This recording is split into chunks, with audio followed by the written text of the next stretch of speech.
जय हिंद साथियों, welcome to self study classes Vishwamit Jain YouTube channel में आप सभी का स्वागत है।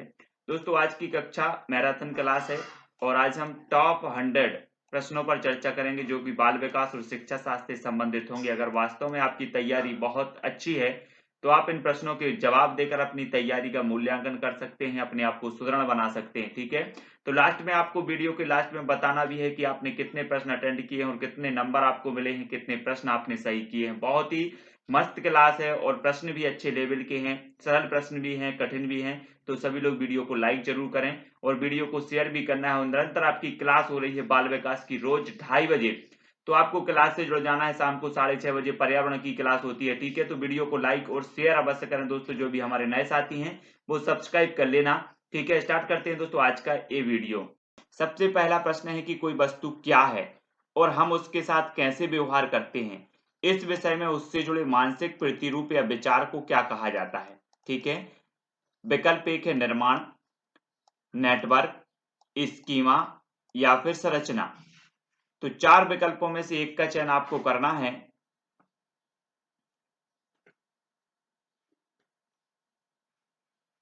तब आपका बिल्कुल सही आंसर होगा दोस्तों स्कीमा। स्कीमा यानी कि जो विकल्प नंबर आपका 3 है वो सही हो जाएगा। कोई वस्तु क्या है और हम उसके साथ कैसे व्यवहार करते हैं, इस विषय में उससे जुड़े मानसिक प्रतिरूप या विचार को कहा जाता है स्कीमा। ठीक है, अगला क्वेश्चन देख लेते हैं। प्रगतिशील शिक्षा के जनक माने जाते हैं। तो प्रगतिशील शिक्षा के जनक कौन माने जाते हैं? जॉन डीवी, फ्रॉवेल, जीन प्याजे या फिर इनमें से कोई नहीं। प्रगतिशील शिक्षा के जनक आपको बताना है प्रश्न क्रमांक 2 का आंसर।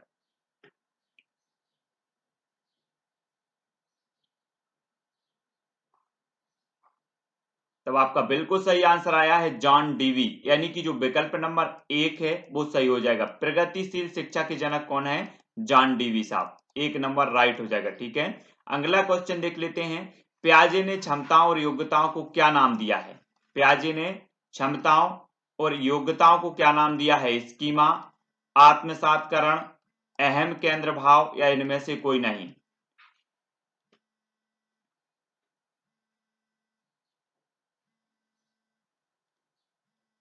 तब आपका राइट आंसर क्या हो जाएगा दोस्तों? स्कीमा। स्कीमा यानी कि जो विकल्प नंबर 1 है वो बिल्कुल सही हो जाएगा। प्याजे ने क्षमताओं और योग्यताओं को क्या नाम दिया है? तो क्या नाम दिया है? स्कीमा। स्कीमा यानी जो विकल्प नंबर 1 है वो बिल्कुल सही है। ठीक है, अगला क्वेश्चन देखो। खालिस्तान बुद्धिमत्ता तीव्रतर विकास से जुड़ी हुई है। खालिस्तान बुद्धिमत्ता तीव्रतर विकास से जुड़ी हुई है। मंद बुद्धि, मध्यम बुद्धि, उच्च बुद्धि या फिर इनमें से कोई नहीं।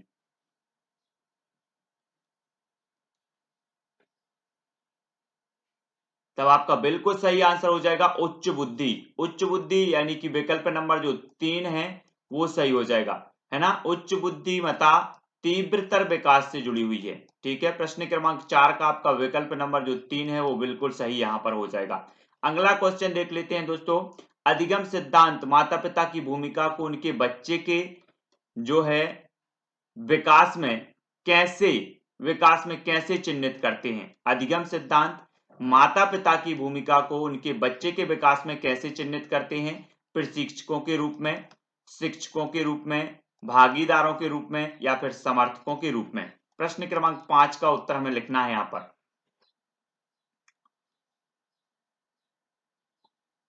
तब आपका बिल्कुल सही आंसर क्या होगा? प्रशिक्षकों के रूप में, यानी 1 नंबर जो है बिल्कुल सही हो जाएगा। ठीक है, अधिगम सिद्धांत माता पिता की भूमिका को उनके बच्चे के विकास में कैसे चिह्नित करते हैं? तो वो करते हैं प्रशिक्षकों के रूप में। 1 नंबर आपका बिल्कुल सही है। अगला है एक समूह के समाजमिति विश्लेषण का उपयोग।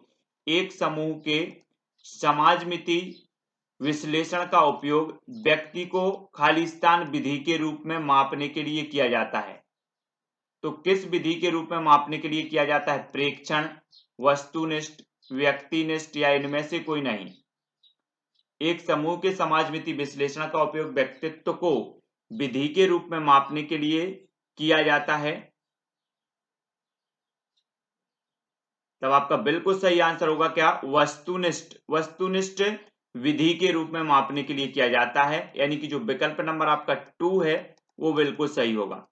अगला क्वेश्चन देख लेते हैं, छात्रों के अधिगम के परिणाम के विषय में आकलन को खालिस्तान मूल्यांकन के रूप में माना जाता है। बेंचमार्क मूल्यांकन, निदान, रचनात्मक मूल्यांकन या इनमें से कोई नहीं। छात्रों के अधिगम के परिणाम के विषय में आकलन को खालिस्तान मूल्यांकन के रूप में जाना जाता है। तब प्रश्न क्रमांक 7 का आपका बिल्कुल सही आंसर होगा निदान मूल्यांकन। आकलन को निदान मूल्यांकन के रूप में जाना जाता है, यानी कि जो विकल्प नंबर आपका 2 है वो बिल्कुल सही हो जाएगा यहां पर। अगला क्वेश्चन है दोस्तों, निम्न में से कौन बाह्य प्रेरणा का उदाहरण नहीं है? बाह्य प्रेरणा का उदाहरण नहीं है बताना है। 4 विकल्प हैं, वेतन, प्रशंसा, जुनून या पदोन्नति। कौन बाह्य प्रेरणा का उदाहरण नहीं है?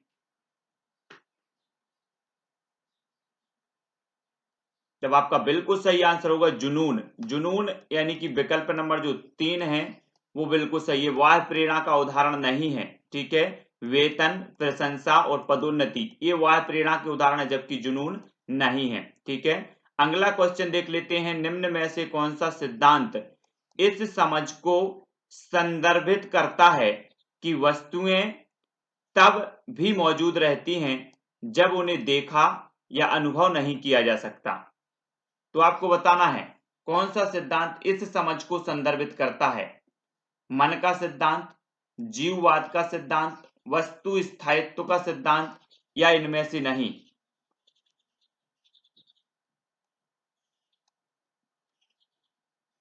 तब आपका बिल्कुल सही आंसर होगा वस्तु स्थायित्व का सिद्धांत जो है इस समझ को संदर्भित करता है कि वस्तुएं तब भी मौजूद रहती हैं जब उन्हें देखा या अनुभव नहीं किया जा सकता। एक काय का सिद्धांत है वस्तु स्थायित्व, यानी जो विकल्प नंबर आपका 3 है वो बिल्कुल सही होगा।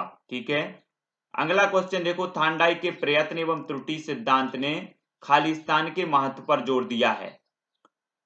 तो कौन से महत्व पर दिया है? थांडाई का प्रयत्न एवं त्रुटि का सिद्धांत आपने पढ़ा है। कभी कभी ऐसा भी पूछा जाता है कि प्रयत्न एवं त्रुटि का सिद्धांत किसने दिया है, तब आपका उत्तर होता है थांडाइक ने। लेकिन प्रयत्न एवं त्रुटि के सिद्धांत ने किस पर महत्व दिया है? प्रेरणा पर दिया है, पुरस्कार पर दिया है, प्रशंसा पर या फिर दंड पर?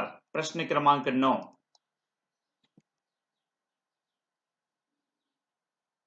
तब आपका बिल्कुल सही आंसर हो जाएगा दोस्तों प्रेरणा पर। काय पर दिया है? थांडाई का जो प्रयत्न एवं त्रुटि का सिद्धांत है इन्होंने प्रेरणा पर महत्व दिया है। अगला क्वेश्चन देख लेते हैं, दंड और प्रोत्साहन के घटक हैं व्यवहारवाद सिद्धांत, मानवतावाद सिद्धांत, डिजाइन आधारित अनुसंधान विधि या संयोजकता का सिद्धांत। दंड और प्रोत्साहन के घटक हैं तो कौन है? प्रश्न क्रमांक 10।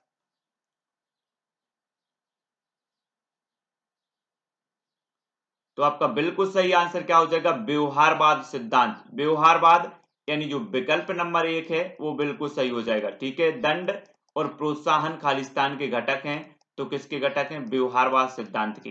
1 नंबर आपका बिल्कुल सही है। अगला क्वेश्चन देखते हैं, समान लिंग मित्रता खालिस्तान के द्वारा प्रबलित होती है। किसके द्वारा होती है? प्रारंभिक बचपन, प्रारंभिक किशोरावस्था, माध्य बचपन या फिर मध्य किशोरावस्था। समान लिंग मित्रता खालिस्तान के द्वारा प्रबलित होती है। तो प्रश्न क्रमांक 11 का आपका उत्तर हो जाएगा प्रारंभिक किशोरावस्था, यानी कि जो 2 नंबर है वो बिल्कुल सही है। ठीक है, समान लिंग मित्रता प्रारंभिक किशोरावस्था के द्वारा प्रबलित होती है। अगला क्वेश्चन देख लेते हैं, किसी भी परिस्थिति में समायोजित होने वाले बच्चों के लचीलेपन को खालिस्तान के रूप में जाना जाता है। किसी भी परिस्थिति में समायोजित होने वाले बच्चों के लचीलेपन को किस रूप में जाना जाता है? दृढ़ता के रूप में, वांछनीयता के रूप में, अक्षमता के रूप में या फिर ढलनशीलता के रूप में? किसी भी परिस्थिति में समायोजित होने वाले बच्चों को किस रूप में जाना जाता है? तो प्रश्न क्रमांक जो 12 है और इसका उत्तर हो जाएगा ढलनशीलता। ढलनशीलता यानी जो 4 नंबर है वो 4 नंबर यहां पर बिल्कुल सही होगा।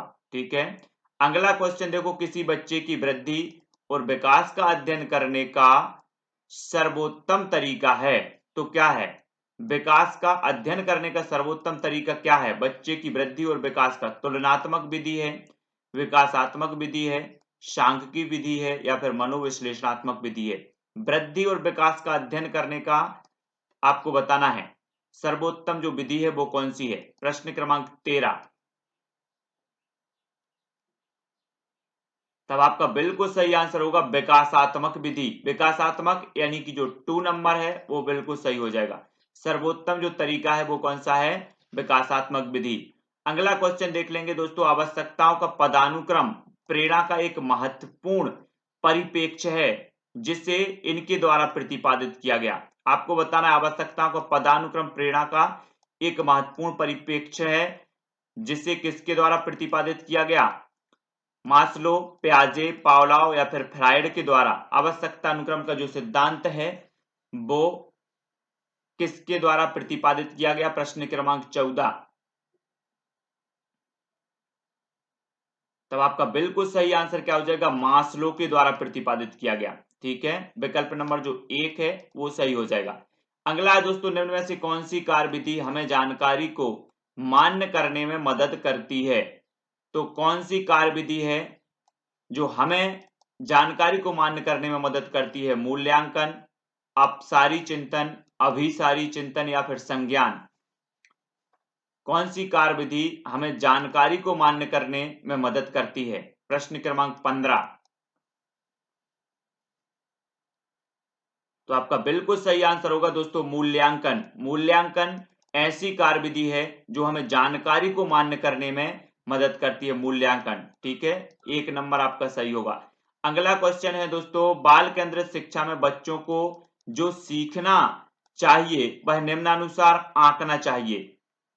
बाल केंद्रित शिक्षा में बच्चे को जो सीखना चाहिए वह निम्नानुसार जो है आंकना चाहिए। गतिविधियों के माध्यम से, उनके परीक्षा परिणामों के अंकों से, बच्चे की योग्यता, रुचि और पिछले अनुभव के आधार पर अनुसार या बच्चे के पिछले अनुभव के अनुसार। प्रश्न क्रमांक 16। तब आपका बिल्कुल सही आंसर क्या होगा? विकल्प नंबर 3, बच्चे की योग्यता, रुचि, क्षमता और पिछले अनुभव के अनुसार जो है आंकना चाहिए।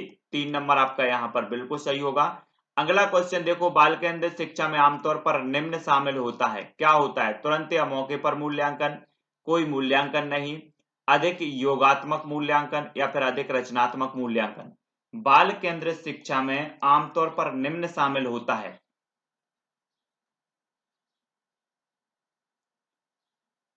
तब आपका बिल्कुल सही आंसर आया है अधिक रचनात्मक मूल्यांकन, यानी जो विकल्प नंबर आपका 4 है वो सही हो जाएगा। बाल केंद्रित शिक्षा में आमतौर पर क्या शामिल होता है? अधिक रचनात्मक मूल्यांकन, 4 नंबर। ठीक है, अगला क्वेश्चन देख लेते हैं।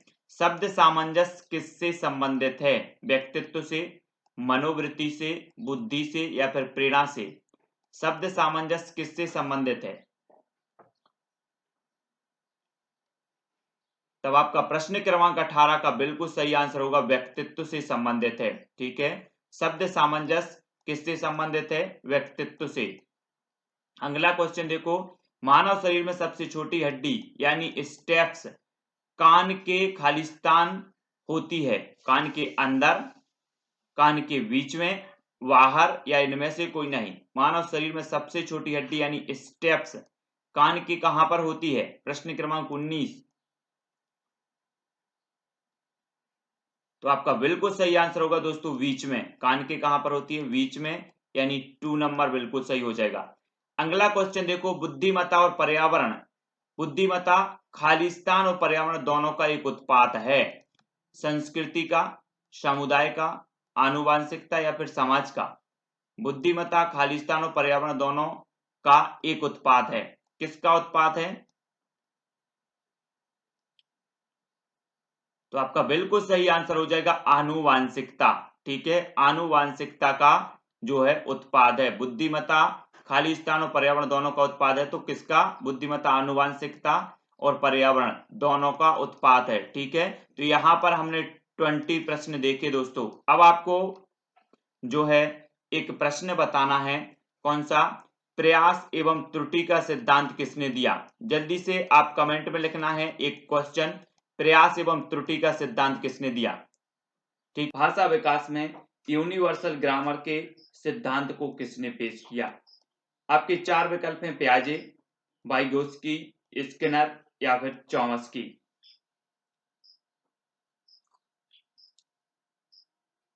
भाषा विकास में यूनिवर्सल ग्रामर के सिद्धांत को किसने पेश किया है?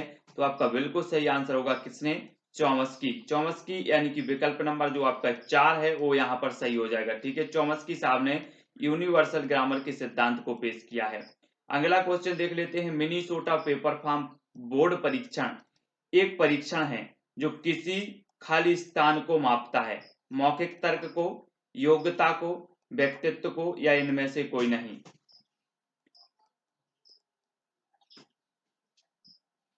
तो मिनीसोटा पेपर फार्म बोर्ड परीक्षण एक परीक्षण है जो किसकी योग्यता को मापता है, किसे मापता है?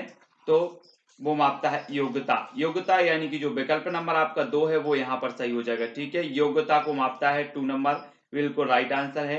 अगला क्वेश्चन देखेंगे। क्लासिकल कंडीशनिंग चिर प्रतिष्ठित प्रानुकूलन या शास्त्रीय अनुबंधन निम्न में से किसके द्वारा विकसित किया गया? बंडूरा के द्वारा, पावलाव के द्वारा, कोहलर या फिर पियाजे के द्वारा। चार विकल्प हैं। क्लासिकल कंडीशनिंग, चिर प्रतिष्ठित प्रानुकूलन या शास्त्रीय अनुबंधन निम्न में से किसके द्वारा विकसित किया गया? आपको बताना है। तब आपका क्या हो जाएगा उत्तर? चार विकल्प में से एक का चयन करना है, बंडूरा, पावलाव, कोहलर, पियाजे।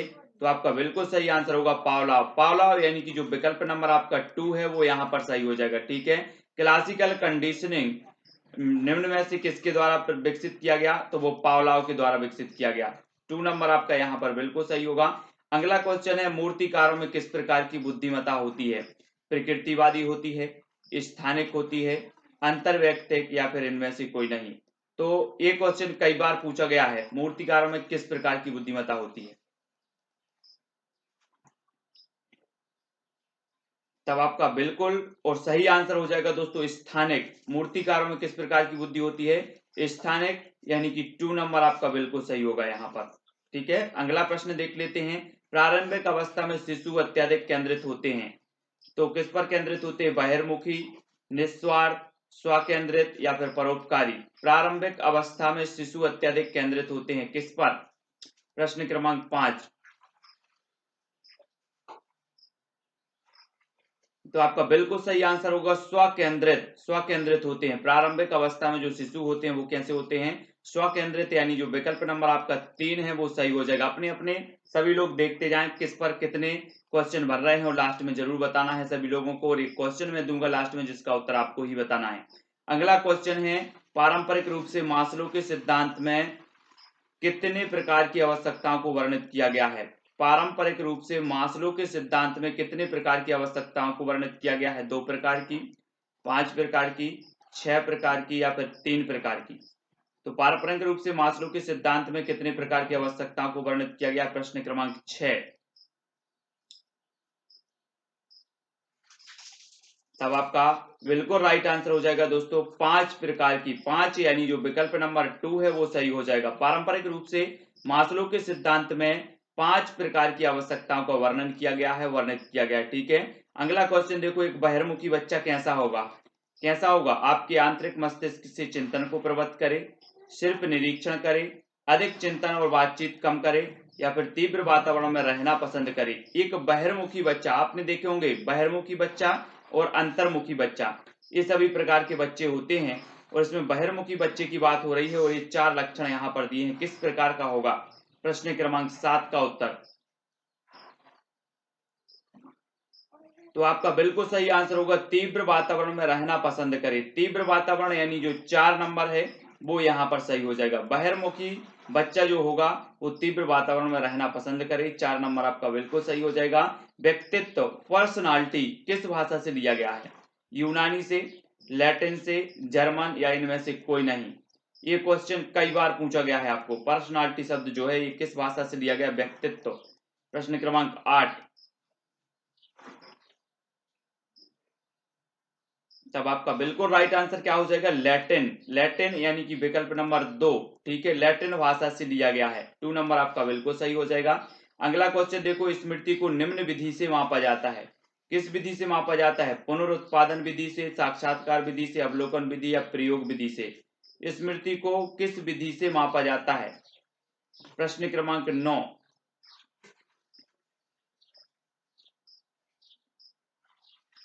तब आपका बिल्कुल सही आंसर होगा पुनरुत्पादन, यानी जो विकल्प नंबर 1 है, रिकॉल यानी याद करना, पुनरुत्पादन विधि से मापा जाता है, 1 नंबर, ठीक है। अगला है, किसी की आनुवंशिकता खालिस्तान के समय पर निर्धारित की जाती है, परिपक्वता के समय पर, गर्भधारण के समय पर, विकास के समय पर या जन्म के समय पर। किसी की आनुवंशिकता खालिस्तान के समय पर निर्धारित की जाती है, प्रश्न क्रमांक 10।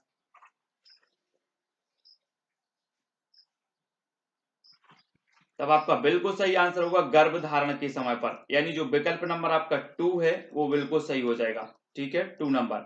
अगला क्वेश्चन देखो, सामाजिक अधिगम सिद्धांत इनके द्वारा प्रस्तावित किया गया, किनके द्वारा, फ्रॉइड के द्वारा, वंडूरा के द्वारा, स्किनर के द्वारा या फिर पावलाव के द्वारा। सामाजिक अधिगम सिद्धांत किसके द्वारा प्रस्तावित किया गया, प्रश्न क्रमांक 11।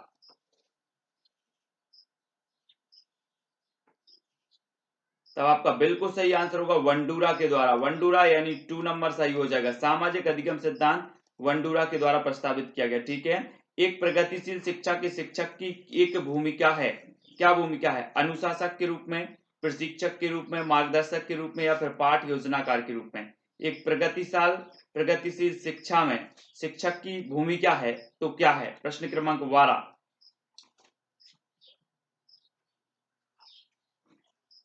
तब आपका बिल्कुल सही आंसर होगा मार्गदर्शक के रूप में, यानी कि जो विकल्प नंबर आपका 3 है वो सही हो जाएगा। एक प्रगतिशील शिक्षा में शिक्षक की भूमिका मार्गदर्शक के रूप में होगी, 3 नंबर, ठीक है। अगला क्वेश्चन देखो, कभी कभी बच्चे माता पिता दोनों से अलग होते हैं, ऐसा खालिस्तान के नियम के कारण होता है, किसके नियम के कारण, पृथक्करण, विविधता, प्रभुत्व या फिर प्रतीपगमन। कभी कभी बच्चे माता पिता दोनों से अलग होते हैं, ऐसा खालिस्तान के नियम के कारण होता है, प्रश्न क्रमांक 13 का उत्तर।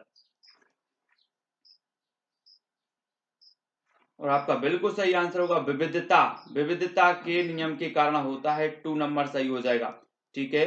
कभी कभी बच्चे माता पिता दोनों से अलग होते हैं, ऐसा होता है काय के कारण, विविधता के कारण, ठीक है। अगला क्वेश्चन देखो, अन्य लोगों में खालिस्तान के माध्यम से सामाजिक ज्ञान प्राप्त किया जाता है, प्रतिक्रिया के माध्यम से, हतोत्साहन के माध्यम से, प्रोत्साहन के माध्यम से या तर्क के माध्यम से।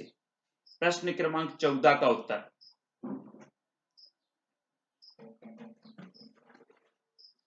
तब आपका बिल्कुल सही आंसर होगा प्रतिक्रिया, यानी कि फीडबैक के माध्यम से, ठीक है, फीडबैक के माध्यम से जो है अन्य लोगों में फीडबैक के माध्यम से सामाजिक ज्ञान प्राप्त किया जाता है, यानी कि जो विकल्प नंबर आपका 1 है वो यहाँ पर सही होगा।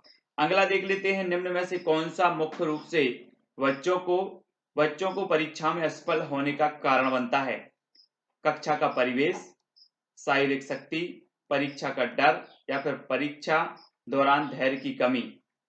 कौन सा मुख्य रूप से बच्चों को परीक्षा में असफल होने का कारण बनता है, तो कौन सा बनता है।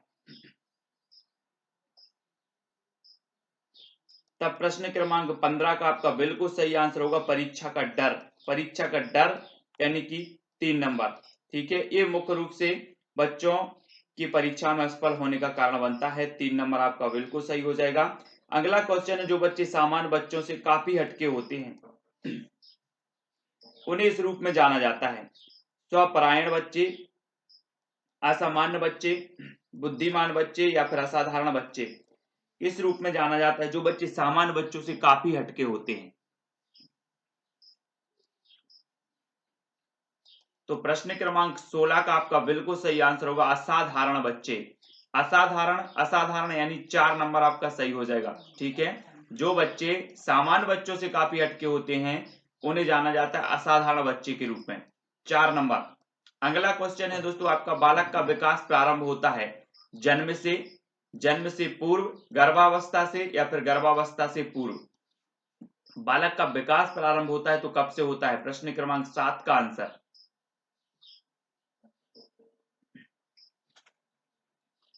तब आपका बिल्कुल सही आंसर होगा गर्भावस्था से। गर्भावस्था यानी विकल्प नंबर 3 सही हो जाएगा। ठीक है, बालक का विकास कहां से प्रारंभ होता है? गर्भावस्था से प्रारंभ होता है। प्रश्न क्रमांक 17 का आंसर 3।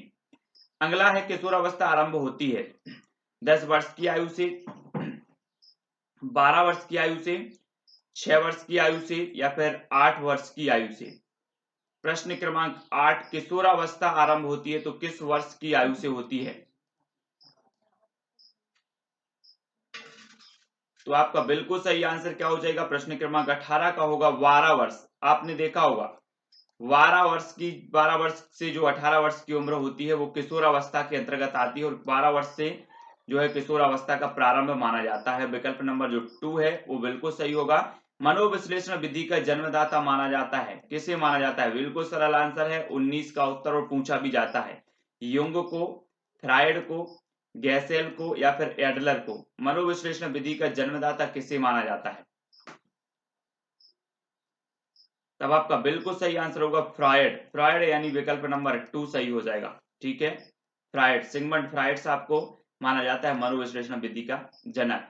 अन्वेषण विधि का प्रतिपादक किसे माना जाता है? अन्वेषण विधि का प्रतिपादक पेस्टोलॉजी, हर्बर्ट स्पेंसर, रायवर्न या फिर आर्मस्ट्रांग को अन्वेषण विधि का प्रतिपादक किसे माना जाता है? प्रश्न क्रमांक 20 और लास्ट आंसर। तो आपका बिल्कुल सही आंसर होगा आर्मस्ट्रांग। आर्मस्ट्रांग यानी कि जो 4 नंबर है वो बिल्कुल सही हो जाएगा। ठीक है, तो दोस्तों यहाँ पर आपने 20 प्रश्न किए हैं। 20 प्रश्न में से जल्दी से कमेंट में लिखें आपने कितने प्रश्न सही किए हैं। ठीक है, और कितने प्रश्न गलत किए हैं, ये जल्दी से आपको बताना है।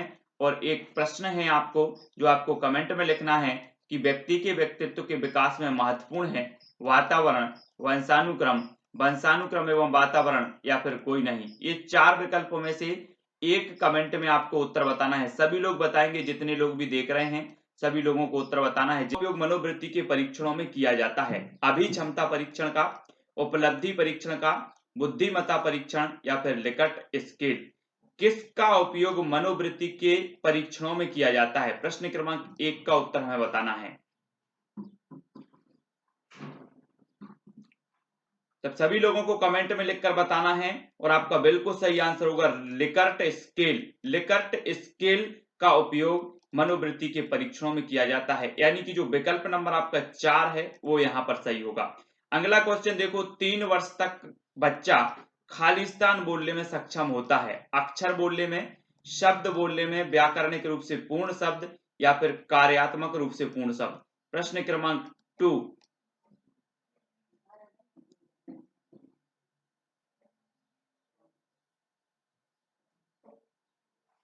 तब आपका बिल्कुल सही आंसर होगा कार्यात्मक रूप से पूर्ण शब्द, यानी कि जो 4 नंबर है वो बिल्कुल सही हो जाएगा। बोलने में सक्षम होता है कार्यात्मक रूप से पूर्ण शब्द बोलने में। अगला क्वेश्चन देख लेते हैं। अगला क्वेश्चन है, निम्न में से शैशवावस्था की विशेषता नहीं है तो क्या नहीं है? शारीरिक विकास में तीव्रता, मानसिक विकास में तीव्रता, दूसरों पर निर्भर या फिर नैतिकता का दोष। निम्न में से शैशवावस्था की विशेषता नहीं है बताना है। दोस्तों आपने विकास की अवस्थाएं पढ़ी हैं, शैशवावस्था हो, बाल्यावस्था हो या फिर किशोरावस्था हो, सारी की सारी अवस्थाएं आपने पढ़ी हैं। निम्न में से शैशवावस्था की विशेषता नहीं है तो क्या नहीं है? शारीरिक विकास में तीव्रता या फिर मानसिक विकास में तीव्रता। तो आपका बिल्कुल सही आंसर होगा नैतिकता का दोष। नैतिकता का दोष यानी कि जो 4 नंबर है ये शैशवावस्था की विशेषता नहीं है, नैतिकता का दोष। ठीक है, 4 नंबर आपका बिल्कुल सही होगा। वंशानुक्रम व्यक्ति की जन्मजात विशेषता का पूर्ण योग है, यह कथन किसका है? वुडवर्थ जी का, जेम्स ड्रेवर का, बी.एन. झा का या फिर रॉस का। तो प्रश्न क्रमांक 4 और आपको बताना है कि वंशानुक्रम व्यक्ति की जन्मजात विशेषता का पूर्ण योग है, पूर्ण योग है, यह कथन किसका है? तो यह कथन है वी.एन. झा। वी.एन. झा यानी कि जो विकल्प नंबर आपका 3 है वो बिल्कुल सही हो जाएगा। ठीक है, अगला देख लेते हैं। अगला प्रश्न है, वातावरण का किस दृष्टि से सबसे अधिक महत्व है? वातावरण का किस दृष्टि से सबसे अधिक महत्व है? मानसिक विकास, सामाजिक विकास, शारीरिक विकास या फिर व्यक्तित्व निर्माण। तो वातावरण का किस दृष्टि से सबसे अधिक महत्व है? प्रश्न क्रमांक 5 और आपका बिल्कुल सही आंसर होगा व्यक्तित्व निर्माण। व्यक्तित्व निर्माण यानी 4 नंबर आपका सही होगा। वातावरण का किस दृष्टि से सबसे अधिक महत्व है, तो वो है व्यक्तित्व निर्माण में 4 नंबर।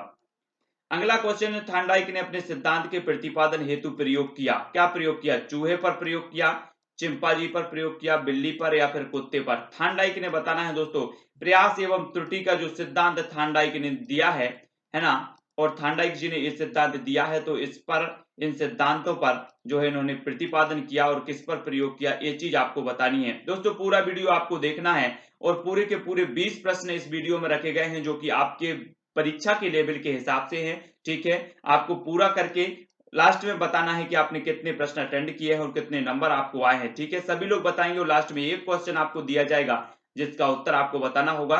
और थार्नडाइक ने जो प्रयोग किया है वो किया है बिल्ली पर, यानी कि जो विकल्प नंबर आपका 3 है वो बिल्कुल सही हो जाएगा। ठीक है, अगला प्रश्न देख लेते हैं, अधिगम का कौन सा सिद्धांत प्रेक्षित जाता है जब बच्चा किसी परीक्षा में अच्छा प्रदर्शन करता है?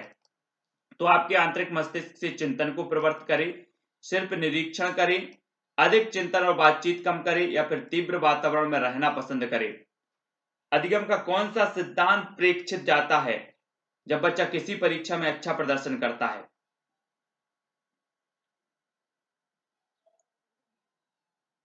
तो आपका बिल्कुल सही आंसर होगा तीव्र वातावरण में रहना पसंद करे, यानी कि जो 4 नंबर है वो बिल्कुल सही हो जाएगा।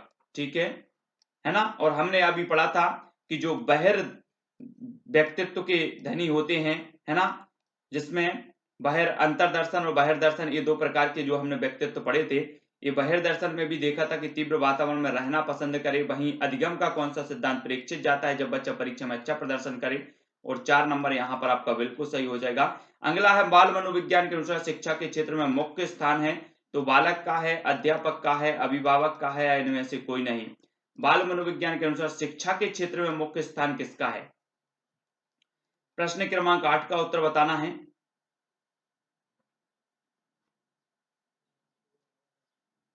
तो आपका बिल्कुल सही आंसर होगा बालक का। बाल मनोविज्ञान में आपने पढ़ा है दोस्तों कि शिक्षा के क्षेत्र में जो मुख्य स्थान होता है वो किसका होता है? बालक का होता है। ठीक है, बाल केंद्रित शिक्षा जिसे कि हम कहते हैं। निम्न में से कौन सी शिक्षा मनोविज्ञान की सर्वाधिक व्यक्तिनिष्ठ विधि है? तो शिक्षा मनोविज्ञान की सर्वाधिक व्यक्तिनिष्ठ विधि है तो कौन सी है? अंतर्दर्शन, बहिर्दर्शन, अवलोकन, या फिर प्रयोगीकरण? तो प्रश्न क्रमांक 9 का आपका बिल्कुल सही आंसर होगा अंतर्दर्शन। ठीक है, अंतर्दर्शन जो विधि है ये सर्वाधिक व्यक्तिनिष्ठ विधि मानी जाती है, यानी जो विकल्प नंबर आपका 1 है वो यहाँ पर 1 नंबर सही हो जाएगा। आधुनिक मनोविज्ञान का अर्थ क्या है? मन का विज्ञान, आत्मा का विज्ञान, शरीर का अध्ययन, या फिर व्यवहार का अध्ययन? आधुनिक मनोविज्ञान का अर्थ हमें बताना है। प्रश्न क्रमांक 10।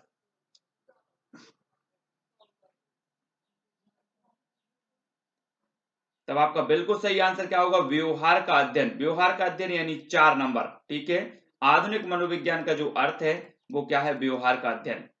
अगला क्वेश्चन देख लेते हैं, बाल मनोविज्ञान के आधार पर कौन सा कथन सर्वोत्तम है? सारे बच्चे एक जैसे होते हैं, प्रत्येक बच्चा विशिष्ट होता है, कुछ बच्चे विशिष्ट होते हैं, या कुछ बच्चे एक जैसे होते हैं? तो बाल मनोविज्ञान के आधार पर कौन सा कथन है जो सर्वोत्तम है? प्रश्न क्रमांक 11।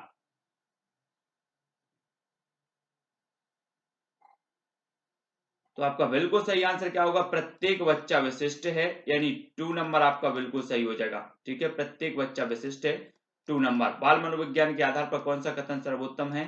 प्रत्येक बच्चा विशिष्ट है। आनुवंशिकता की इकाई क्या है? युग्मनज, जीन, निषेचित कोशिका, या फिर क्रोमोसोम? आनुवंशिकता की इकाई बताना है। प्रश्न क्रमांक 12।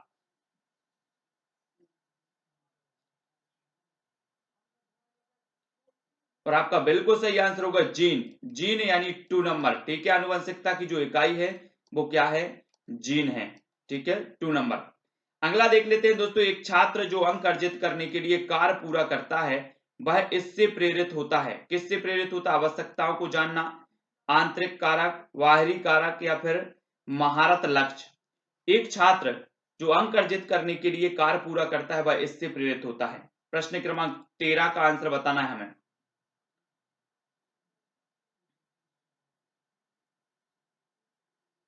और आपका बिल्कुल सही आंसर होगा बाहरी कारक से। बाहरी कारक यानी 3 नंबर। ठीक है, एक छात्र जो अंक अर्जित करने के लिए कार्य पूरा करता है वह किससे प्रेरित होता है? बाहरी कारक से प्रेरित होता है। 3 नंबर आपका बिल्कुल सही हो जाएगा। अगला क्वेश्चन है, कौन सा सिद्धांत अराजकता, नेटवर्क और जटिलता एवं आत्म संगठन सिद्धांतों द्वारा खोजे गए सिद्धांतों को एकीकृत करता है? तो कौन सा सिद्धांत है? संज्ञानात्मक सिद्धांत, संयोजनवाद सिद्धांत, व्यवहारवाद सिद्धांत या फिर मानवतावाद सिद्धांत? कौन सा सिद्धांत है जो अराजकता, नेटवर्क और जटिलता एवं आत्म संगठन सिद्धांतों द्वारा खोजे गए सिद्धांतों को एकीकृत करता है? प्रश्न क्रमांक 14।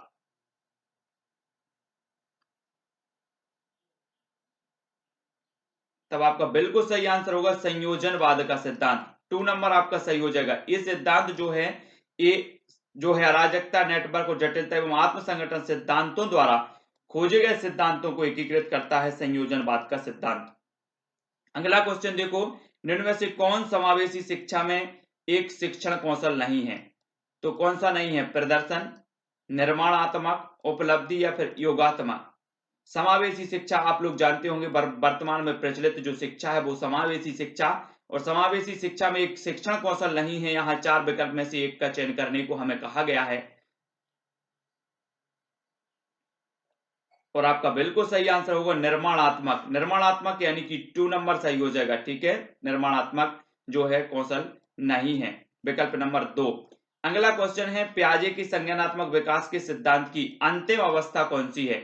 आपने पता होगा दोस्तों कि पियाजे साहब ने संज्ञानात्मक विकास की जो अवस्थाएं बताई हैं, उन अवस्थाओं में हमें अंतिम अवस्था बताना है। औपचारिक संक्रियात्मक अवस्था, पूर्व संक्रियात्मक अवस्था, मूर्त संक्रियात्मक अवस्था या संवेदी पेशीय अवस्था? अंतिम अवस्था कौन सी है? ये इन्होंने 4 अवस्थाएं बताई हैं संज्ञानात्मक विकास के सिद्धांत की, और सबसे पहली जो अवस्था इन्होंने संवेदी पेशी अवस्था बताई है, लेकिन आपको अंतिम अवस्था बतानी है, और अंतिम अवस्था हो जाएगी कौन सी?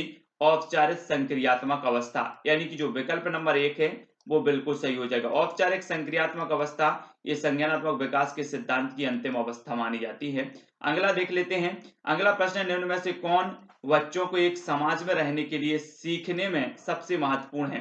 तो कौन है? व्यक्तिगत कार्यों पर काम करना, सहयोग से काम करना, पुरस्कार के लिए काम करना या फिर एकांत में काम करना?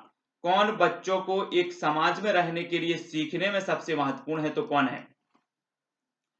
प्रश्न क्रमांक 17 का उत्तर हमें बताना है।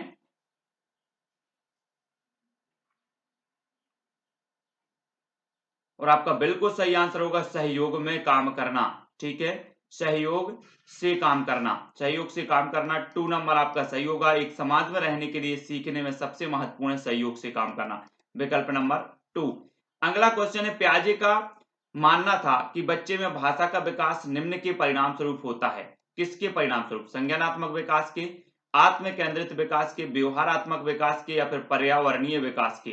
पियाजे का मानना था कि बच्चे में भाषा का विकास निम्न के परिणाम स्वरूप होता है। किसके परिणाम स्वरूप होता है? प्रश्न क्रमांक विकल्प नंबर 1, 2, 3 या फिर 4, इस प्रकार से आप कमेंट में लिखते जाएं।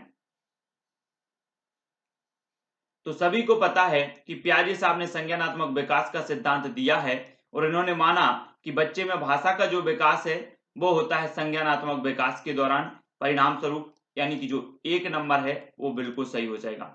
ठीक है, अगला क्वेश्चन है, समावेशी कक्षा में पढ़ाने का मुख्य उद्देश्य क्या होता है? छात्रों को नौकरी के लिए तैयार करना, छात्रों को परीक्षा पास करने के लिए तैयार करना, छात्रों की चिंतन शक्ति का विकास करना या छात्रों को नोट्स प्रदान करना? समावेशी कक्षा में पढ़ाने का मुख्य उद्देश्य क्या होता है? प्रश्न क्रमांक 19।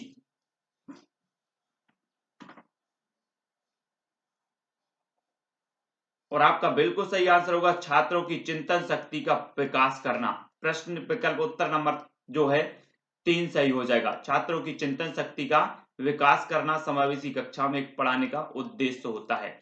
अगला क्वेश्चन देख लेते, विकास में वे परिवर्तन सम्मिलित नहीं होते जो निम्न के कारण होते हैं। किसके कारण? बीमारी के कारण, अधिगम के कारण, परिपक्वता के कारण या फिर बुढ़ापा के कारण? प्रश्न क्रमांक 20, विकास में वे परिवर्तन सम्मिलित नहीं होते जो निम्न के कारण होते हैं। यानी कि बीमारी के कारण, और विकल्प नंबर जो 1 है वो बिल्कुल सही हो जाएगा। 20 प्रश्न यहाँ विकल्प होंगे आपके सामने, 4 में से 1 का उत्तर बताना है। पहला जो आपका प्रश्न है, किसने संज्ञानात्मक विकास के लिए एक समाज शास्त्रीय दृष्टिकोण विकसित किया? तो किसने किया? 4 विकल्प आपके हैं, वाइगोत्स्की, जीन पियाजे, एरिक्सन या फिर जेराम ब्रूनर ने।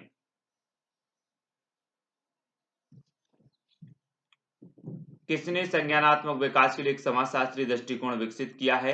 तो किसने किया है? आपका बिल्कुल सही आंसर आया है वाइगोत्स्की। वाइगोत्स्की यानी कि जो 1 नंबर है वो सही हो जाएगा, ठीक है। संज्ञानात्मक विकास का समाज शास्त्रीय दृष्टिकोण, तो समाज शास्त्रीय दृष्टिकोण विकसित किया है वाइगोत्स्की साहब ने, ठीक है। अगला क्वेश्चन देख लेते हैं, एरिक्सन ने किस प्रकार के विकास के सिद्धांत का प्रतिपादन किया है? एरिक्सन साहब ने संज्ञानात्मक सिद्धांत, अधिगम सिद्धांत, मनोलैंगिक सिद्धांत या फिर मनोसामाजिक सिद्धांत। एरिक्सन साहब ने किस प्रकार के विकास के सिद्धांत का प्रतिपादन किया?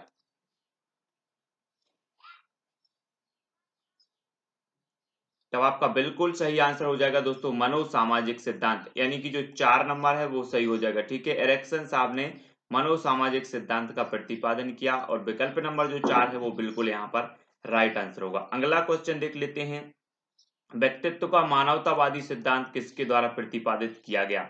मानवतावादी सिद्धांत आपको बताना है। प्रश्न क्रमांक 3, Abraham Maslow, Carl Rogers, Pavlov या फिर कार्ल युंग ने।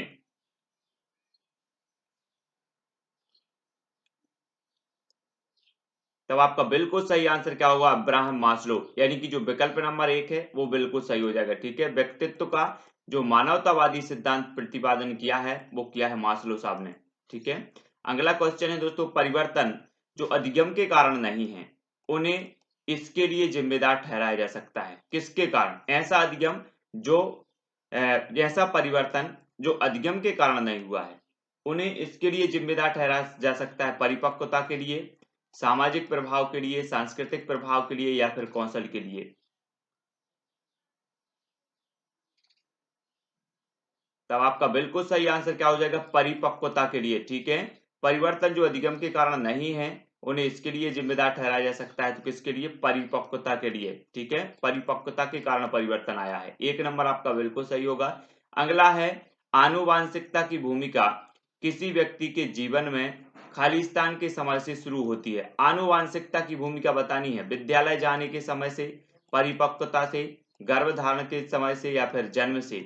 आनुवांशिकता की भूमिका किसी व्यक्ति के जीवन में कब से शुरू होती है, किस समय से शुरू होती है? प्रश्न क्रमांक 5। तब आपका बिल्कुल सही आंसर क्या हो जाएगा दोस्तों? गर्भधारण। गर्भधारण यानी विकल्प नंबर 3 आपका सही होगा, ठीक है। आनुवांशिकता की भूमिका किसी व्यक्ति के जीवन में गर्भधारण के समय से जो है शुरू होती है। अगला क्वेश्चन है दोस्तों, 41 से 60 डेसिबल की परास के बीच होने वाले बहरेपन को खालिस्तान श्रवण दोष के रूप में जाना जाता है। मध्यम श्रवण दोष, गहन श्रवण दोष, सौम्य श्रवण दोष या फिर तीव्र श्रवण दोष।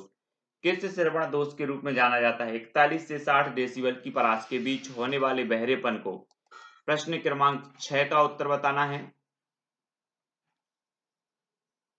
तो आपका बिल्कुल सही आंसर होगा मध्यम श्रवण दोष, यानी कि जो विकल्प नंबर 1 है वो बिल्कुल सही हो जाएगा, ठीक है। मध्यम श्रवण दोष 1 नंबर। अगला क्वेश्चन देख लेते हैं, निम्न में से कौन सी स्मृति की एक प्रक्रिया नहीं है?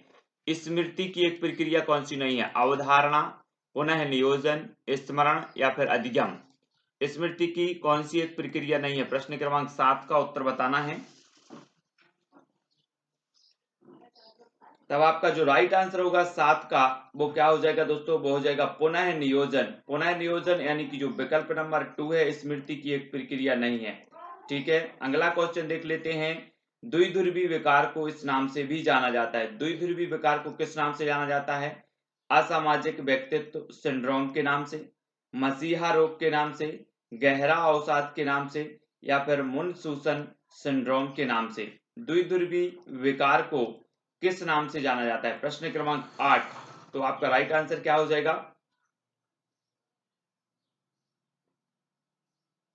तब आपका बिल्कुल सही आंसर होगा दोस्तों गहरा अवसाद। गहरा अवसाद यानी कि जो विकल्प नंबर 3 है, द्विध्रुवी विकार को जाना जाता है गहरा अवसाद के नाम से। अगला क्वेश्चन देख लेते हैं, शर्म तथा गर्व जैसी भावना का विकास किस अवस्था में होता है? शैशवावस्था में, बाल्यावस्था में, किशोरावस्था या फिर वृद्धावस्था में? शर्म तथा गर्व जैसी भावना का विकास किस अवस्था में होता है? प्रश्न क्रमांक 9।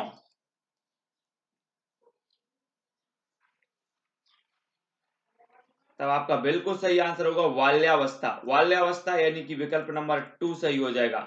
गर्व और शर्म जैसी जो भावना है इनका विकास होता है दोस्तों बाल्यावस्था में। अगला क्वेश्चन है, किस मनोवैज्ञानिक के अनुसार विकास एक सतत और धीमी धीमी प्रक्रिया है? कॉलेस्निक के अनुसार, पियाजे के अनुसार, हरलॉक के अनुसार या स्किनर के अनुसार? मनोवैज्ञानिक बताना है आपको कि विकास एक सतत और धीमी धीमी प्रक्रिया है। प्रश्न क्रमांक 10 का आंसर।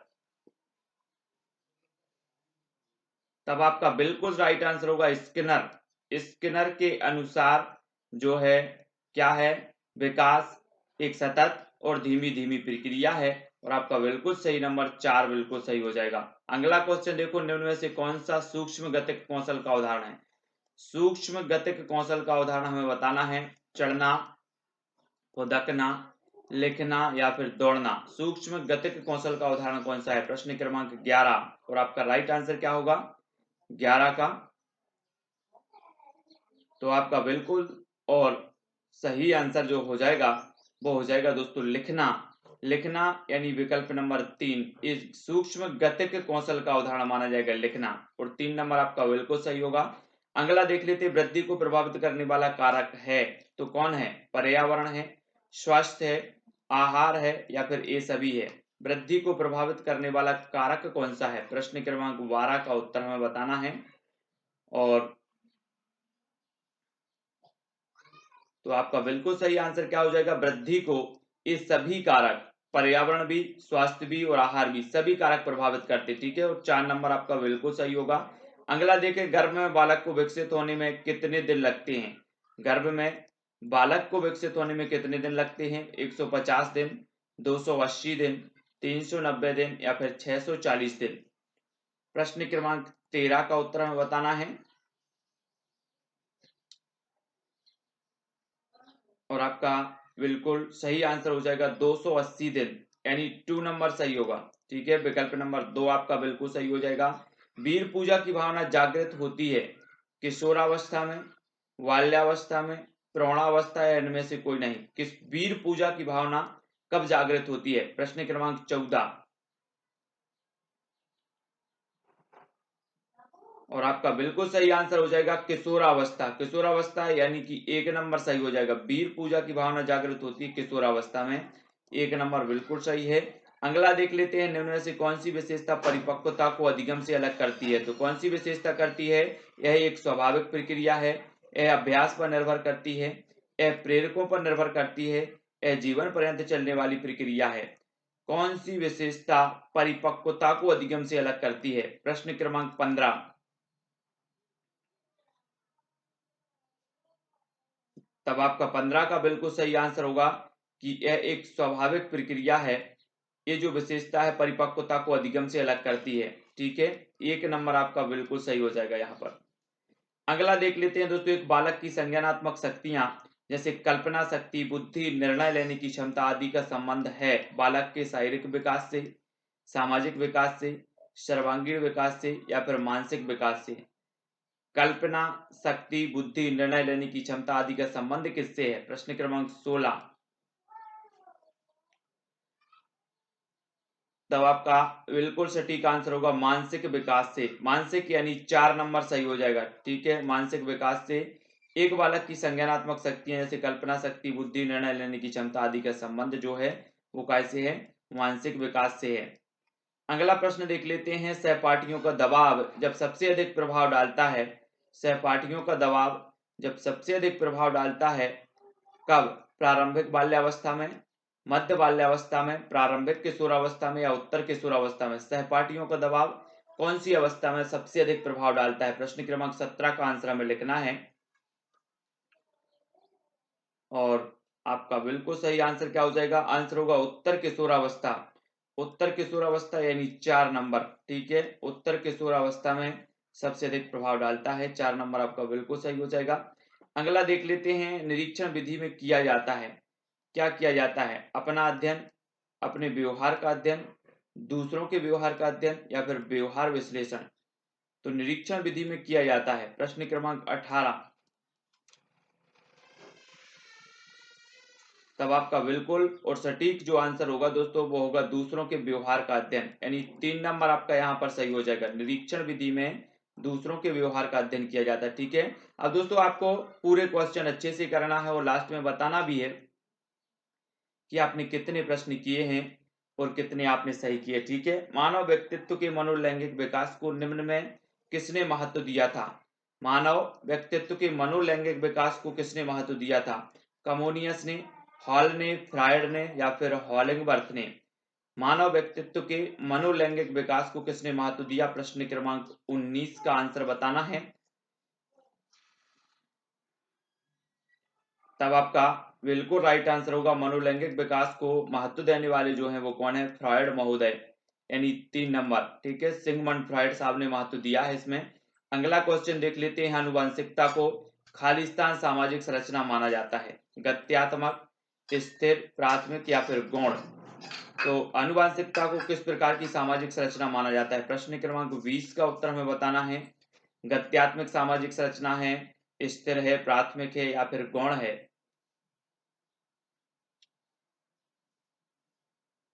तो आपने बिल्कुल सही उत्तर बताया है, स्थिर, है ना। आनुवांशिकता को स्थिर सामाजिक संरचना माना जाता है और विकल्प नंबर जो 2 है वो बिल्कुल यहाँ पर सही हो जाएगा। ठीक है, अब दोस्तों आपको एक उत्तर बताना है कि सामान्य संयुक्त कोशिका में गुणसूत्रों के जोड़े होते हैं, कितने होते हैं? 22, 23, 24 या इनमें से कोई नहीं? जिनसे भी बनता है, जितने लोग भी देख रहे हैं और जिनसे बनता है वो कमेंट में जरूर बताएंगे। जय हिंद साथियों, welcome to self study classes with Sumit Jain YouTube channel में आप सभी का स्वागत है। बाल विकास की हमारी निरंतर टेस्ट सीरीज चल रही है, उसी में हमारा ये अगला वीडियो है। सभी लोग वीडियो को लाइक करेंगे और इसके पहले के जो बाल विकास के प्रश्न हैं उनको जरूर देखेंगे। ठीक है, इंस्टाग्राम से आप Sumit Jain self study classes search कर सकते हैं। ठीक है, व्हाट्सएप पे जुड़ने के लिए आपको नंबर दिया है तो व्हाट्सएप से जुड़ सकते हैं और यूट्यूब से भी आपको जुड़ना है।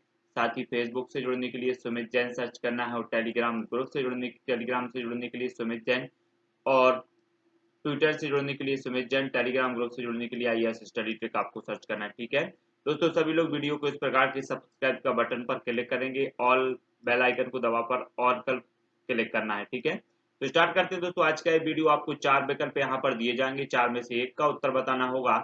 आपका पहला जो प्रश्न है कि एक पाठ्य पुस्तक ने लड़कों को बुद्धिमान और प्रमुख पात्र जबकि लड़कियों को नम्र और भावनात्मक रूप से चित्रित किया, एक खालिस्तान का उदाहरण है। किसका उदाहरण है? लिंग रूढ़िवादिता का, लिंग भेद का, लिंग समरूपता का या लिंग संवेदनशीलता का? एक पाठ्य पुस्तक ने लड़कों को बुद्धिमान और प्रमुख पात्र जबकि लड़कियों को नम्र और भावनात्मक रूप से चित्रित किया, एक खालिस्तान का उदाहरण है। किसका उदाहरण है? प्रश्न क्रमांक 1। तब आपका बिल्कुल सही आंसर क्या होगा? लिंग रूढ़िवादिता, यानी कि जो 1 नंबर है वो बिल्कुल यहाँ पर सही हो जाएगा, लिंग रूढ़िवादिता। अगला क्वेश्चन दोस्तों, एक निश्चित दूरी के बाद 2 समानांतर रेलवे लाइनों की ट्रैक मिलती हुई दिखाई पड़ती है। ठीक है, ट्रैक मिलती हुई दिखाई पड़ती है, इसका एक उदाहरण है, क्या है? मिलर लॉयर भ्रम, परिदृश्य भ्रम, गति भ्रम या फिर दृष्टि भ्रम? प्रश्न क्रमांक 2 में उत्तर बताना है कि एक निश्चित दूरी के बाद 2 समानांतर रेलवे लाइनों की ट्रैक मिलती हुई दिखाई पड़ती है, इसका एक उदाहरण क्या है? तब आपका बिल्कुल सही आंसर होगा दोस्तों परिदृश्य भ्रम, यानी विकल्प नंबर जो 2 है वो यहाँ पर सही हो जाएगा। ठीक है, अगला क्वेश्चन है अंध संस्मरण कहलाता है, क्या कहलाता है? अर्थपूर्ण अधिगम, रटने द्वारा अधिगम, पुनरावृत्ति या फिर शाश्वत पाठ? अंध स्मरण कहलाता है तो क्या कहलाता है? प्रश्न क्रमांक 3, अंध स्मरण क्या कहलाता है? तब आपका बिल्कुल सही आंसर क्या हो जाएगा? रटने द्वारा अधिगम, रटने द्वारा जो अधिगम है अंध स्मरण कहलाता है। ठीक है, विकल्प नंबर जो 2 है वो बिल्कुल आपका सही होगा। अगला देखो, व्यवहारवादियों द्वारा प्रयुक्त अध्ययन की पद्धति थी, व्यवहारवादियों द्वारा प्रयुक्त अध्ययन की पद्धति कौन सी थी? सर्वेक्षण, आत्मनिरीक्षण, केस स्टडी या फिर अवलोकन? कौन सी थी? व्यवहारवादी सिद्धांतकार जो माने जाते हैं, व्यवहारवादी माने जाते हैं, उनके द्वारा अध्ययन की पद्धति थी तो कौन सी थी? प्रश्न क्रमांक 4। और राइट आंसर आपका हो जाएगा अवलोकन। अवलोकन यानी 4 नंबर आपका बिल्कुल सही हो जाएगा। ठीक है, 4 नंबर। अगला देख लेते हैं। धर्म जिससे व्यक्तिगत बच्चा संबंधित होता है वह खालिस्तान का हिस्सा है। धर्म जिससे व्यक्तिगत बच्चा संबंधित होता है वह खालिस्तान का हिस्सा है। वंशानुगतता का, प्रसव पूर्व पर्यावरण का, सामाजिक पर्यावरण का या भौतिक पर्यावरण का, किसका हिस्सा है? प्रश्न क्रमांक 5 का उत्तर बताना है। तब आपका बिल्कुल सही आंसर होगा सामाजिक पर्यावरण, यानी जो विकल्प नंबर 3 है वो यहाँ पर सही हो जाएगा। ठीक है, सामाजिक पर्यावरण का हिस्सा है। अगला देखो, व्यक्तित्व परीक्षण निम्न में से होना चाहिए। लिंग पक्षपाती, अधिक से अधिक प्रश्न वाला, विश्वसनीय और वैध या फिर नवाचारी। तो व्यक्तित्व परीक्षण निम्न में से होना चाहिए। प्रश्न क्रमांक 6 का उत्तर बताना है। तो आपका बिल्कुल सही आंसर होगा विश्वसनीय और वैध होना चाहिए। 3 नंबर आपका सही हो जाएगा। ठीक है, अगला क्वेश्चन देख लेते हैं। निम्न में से डाल्टन प्लान में नहीं है तो क्या नहीं है? स्वयं सीखना, समय सारणी, सहयोग या फिर स्वतंत्रता। डाल्टन प्लान में नहीं है, तब आपका बिल्कुल सही आंसर होगा समय सारणी, यानी जो विकल्प नंबर आपका 2 है वो बिल्कुल सही हो जाएगा यहाँ पर। अगला देखो, सही और गलत की समझ होना एक खालिस्तान विकास का हिस्सा है। कौन से विकास का है? सांस्कृतिक विकास का, सामाजिक विकास का, नैतिक विकास का या व्यवसायिक विकास का। सही और गलत की समझ होना किस विकास का, किस प्रकार के विकास का हिस्सा माना जाएगा? प्रश्न क्रमांक 8। तब आपका बिल्कुल सही आंसर होगा नैतिक विकास। नैतिक यानी विकल्प नंबर जो 3 है वो सही हो जाएगा। नैतिक विकास का हिस्सा होता है सही और गलत की समझ होना, ये नैतिक विकास का हिस्सा है। अगला देखो, एरिक एरिक्सन के अनुसार एक व्यक्ति खालिस्तान विकासात्मक चरणों से गुजरता है। 7 विकासात्मक, 9 विकासात्मक, 4 या फिर 8। एरिक एरिक्सन के अनुसार आपको बताना है कि एक व्यक्ति कितने विकासात्मक चरणों से होकर गुजरता है। प्रश्न क्रमांक 9 का उत्तर हमें बताना है। तब आपका बिल्कुल सही आंसर होगा 8। 8 यानी विकल्प नंबर 4। एरिक एरिक्सन के अनुसार एक व्यक्ति 8 विकासात्मक चरणों से होकर गुजरता है। ठीक है, अगला देखो, निम्न में से क्या जन्म से पूर्व होने वाले विकास को नकारात्मक रूप से प्रभावित नहीं करता? तो क्या नहीं करता? कैफीन, व्यायाम, शराब या विकिरण। जन्म से पूर्व होने वाले विकास को नकारात्मक रूप से प्रभावित नहीं करता तो क्या नहीं करता? 10 नंबर का उत्तर बताना है। तब आपका बिल्कुल सही आंसर होगा व्यायाम। व्यायाम में नकारात्मक रूप से प्रभावित नहीं करता, यानी विकल्प नंबर जो 2 है वो बिल्कुल सही हो जाएगा। अगला देख लेते हैं, स्मृति का वह हिस्सा जो पिछले अनुभव को संग्रहित करता है, वह हिस्सा कौन सा है?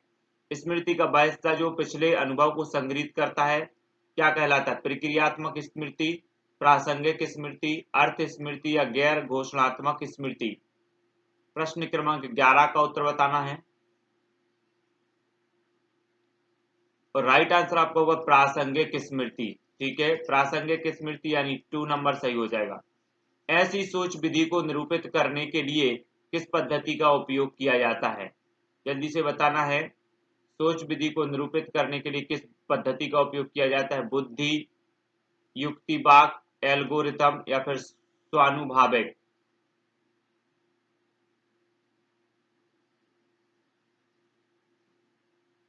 तो आपका बिल्कुल सही आंसर होगा स्वानुभाविक। स्वानुभाविक यानी कि जो विकल्प नंबर 4 है वो सही हो जाएगा। ठीक है, 4 नंबर। अगला क्वेश्चन देख लेते हैं, सामाजिक परिवर्तन का सर्वाधिक कार्यकारी कारक क्या है? परिवर्तन, सामाजिक परिवर्तन का सर्वाधिक कार्यकारी कारक बताना है। धर्म, शिक्षा, सरकार या फिर जाति। तो आपका बिल्कुल सही आंसर होगा सामाजिक परिवर्तन का सर्वाधिक कार्यकारी जो कारक होगा वो कौन सी होगा? शिक्षा, यानी विकल्प नंबर 2 जो है वो बिल्कुल सही हो जाएगा। अगला है, बच्चे दुनिया के बारे में अपनी समझ का सृजन करते हैं, इसका श्रेय खालिस्तान को जाता है। किसको जाता है? पावलोव, कोहलबर्ग, स्किनर या फिर पियाजे। बच्चे दुनिया के बारे में अपनी समझ का सृजन करते, इसका श्रेय किसे जाता है? प्रश्न क्रमांक 14 और उत्तर आपका होगा प्याजे। इसका जो श्रेय जाता है वो प्याजे साहब को जाता है। ठीक है, 4 नंबर बिल्कुल सही हो जाएगा। वाइगोत्स्की के सिद्धांत में विकास के निम्न में से कौन से पहलू की उपेक्षा होती है? तो कौन से पहलू की उपेक्षा होती है वाइगोत्स्की के सिद्धांत में? सांस्कृतिक पहलू की, जैविक पहलू की, सामाजिक या परिभाषाई पहलू की? प्रश्न क्रमांक 15 का उत्तर हमें लिखना है। तो आपका राइट आंसर होगा जैविक। जैविक यानी 2 नंबर सही हो जाएगा। ठीक है, वाइगोत्स्की के सिद्धांत में विकास के निम्न में से कौन से पहलू की उपेक्षा होती है? तो वो होती है जैविक पहलू की। अगला दोस्तों, कोहलवर का विकास सिद्धांत निम्न में से किससे संबंधित है? भाषा विकास से, संज्ञानात्मक विकास से, नैतिक विकास से या सामाजिक विकास से? प्रश्न क्रमांक 16 कोहलवर का विकास सिद्धांत निम्न में से किससे संबंधित है? तो सभी को पता है नैतिक विकास से। 3 नंबर। ठीक है, 3 नंबर आपका बिल्कुल सही होगा। पाठ्यक्रम निम्न में से शिक्षण के कौन से चर में आता है? पाठ्यक्रम निम्न में से आपको बताना है शिक्षण के कौन से चर में आता है? आश्रित चर में, मध्यस्थ चर में, स्वतंत्र चर या उपरोक्त में से कोई नहीं? जल्दी से बताएं। निम्नलिखित में से शिक्षण के कौन से चर के रूप में आता है? तो आपका बिल्कुल सही आंसर क्या होगा? मध्यस्थ चर। मध्यस्थ यानी विकल्प नंबर 2 जो है वो बिल्कुल सही हो जाएगा। ठीक है, 2 नंबर। अगला देखते हैं। एक कक्षा में एक शिक्षक पढ़ाने के लिए बाल केंद्रित उपागम का प्रयोग कर रहा है। बाल केंद्रित उपागम का प्रयोग कर रहा है, यह तरीका उपयुक्त नहीं है। समूह वार्तालाप के लिए, प्रोजेक्ट विधि के लिए, प्रदर्शन विधि के लिए या प्रश्नोत्तर के लिए? एक कक्षा में एक शिक्षक पढ़ाने के लिए बाल केंद्रित उपागम का प्रयोग कर रहा है, यह तरीका उपयुक्त नहीं है। तो यह तरीका उपयुक्त नहीं है प्रोजेक्ट विधि के लिए। प्रोजेक्ट विधि यानी विकल्प नंबर जो 2 है वो सही हो जाएगा। ठीक है, प्रोजेक्ट विधि के लिए ये बाल केंद्रित उपागम का प्रयोग कर रहा है, ये प्रोजेक्ट विधि के लिए उपयुक्त नहीं माना जाएगा और उत्तर 2 नंबर बिल्कुल सही हो जाएगा। गिलफोर्ड ने अपसारी चिंतन पद का प्रयोग किसके समान अर्थ में किया है? बुद्धि के, सृजनात्मकता के, बुद्धि एवं सृजनात्मकता की या इनमें से कोई नहीं? गिलफोर्ड ने अपसारी चिंतन पद का जो प्रयोग किया है वो किसके समान अर्थ में किया है? प्रश्न क्रमांक 19। तब आपका बिल्कुल सही आंसर होगा सृजनात्मकता। सृजनात्मकता। ठीक है, सृजनात्मकता के अर्थ में, सृजनात्मकता के अर्थ में जो है प्रयोग किया है और 2 नंबर आपका बिल्कुल सही हो जाएगा। अगला देखो, बुद्धि एवं सृजनात्मकता में किस प्रकार का सहसंबंध पाया गया है? तो किस प्रकार का? धनात्मक, ऋणात्मक, शून्य या फिर सभी? बुद्धि एवं सृजनात्मकता में किस प्रकार का सहसंबंध पाया गया? प्रश्न क्रमांक 20। तो आपका बिल्कुल सही आंसर होगा धनात्मक। कौन सा? धनात्मक, यानी 1 नंबर बिल्कुल सही। बुद्धि और सृजनात्मकता में धनात्मक सहसंबंध पाया गया है। ठीक है, और 1 नंबर आपका बिल्कुल सही हो जाएगा। 20 प्रश्न आपने अटेंड किए हैं, 20 में से आपने कितने बने हैं आपसे? ठीक है, वो जल्दी से कमेंट में बता दे, बिना सकोच के, बिना संकोच के, है ना। और अगला जो क्वेश्चन है जो आपको कमेंट में बताना है, बुद्धि की स्पीयरमैन परिभाषा में कारक जी है। आनुवांशिक बुद्धि, उत्पादक बुद्धि, सामान्य बुद्धि या फिर विशिष्ट बुद्धि? बुद्धि की स्पीयरमैन परिभाषा में आपको जी कारक बताना है। कारक जी क्या है? प्रश्न क्रमांक 21 का उत्तर आपने पढ़े हैं तो जल्दी से कमेंट में आपको लिखना है और वीडियो कैसा लगा कमेंट के माध्यम से बताना है। वीडियो को शेयर करना है। एमपी टेट वाले, रीट, सीटीईटी, जो भी बाल विकास, बाल मनोविज्ञान से संबंधित परीक्षा है उनके लिए बेहद महत्वपूर्ण है।